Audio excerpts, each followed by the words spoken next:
Leanne Morejón is actually there, so let's check in with her, because Leanne, we were thrilled to hear that all of those patients are at least stable. Is that your understanding?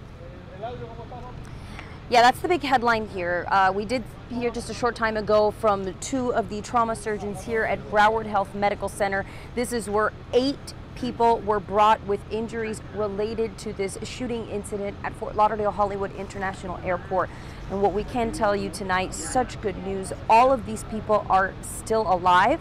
They're stable. Of those 8, 5 were brought in as what they call trauma alerts, meaning their injuries were more serious. Of those 5 brought in as trauma alerts, 2 were put into surgery for their injuries.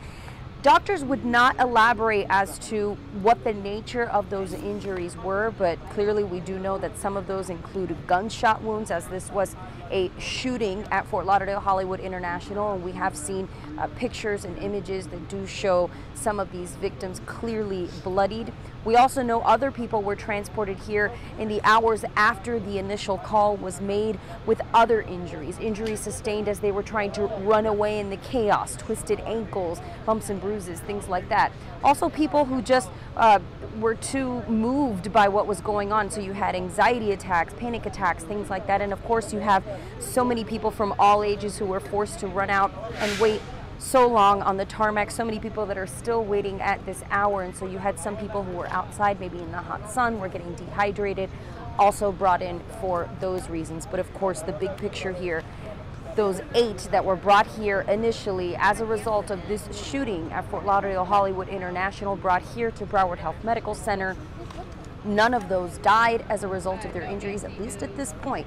And that is some good news there. 2 put into surgery for their injuries, 5 as trauma alerts. And of course, we did, hear all of this from trauma surgeons here at Broward Health Medical Center. Here's some of what they had to say.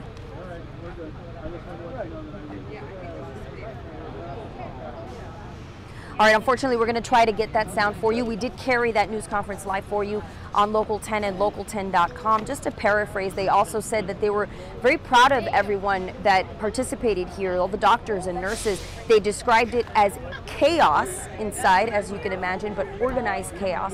We also know that we spoke with someone who was inside of the emergency room who had come for an unrelated reason. He had some sort of leg injury, but he was here as those initial patients were brought in, and so he described the chaos. He said he saw these people covered in blood from their injuries, saw family members who were so concerned, just crying and screaming, so worried about their loved ones who they came here with, not knowing how they would turn out. But of course, some good news from doctors, and we are learning, of course, that Governor Rick Scott is expected to come here to the hospital and pay a visit to some of those that were injured as a result of this mass shooting at an airport, a national story right now.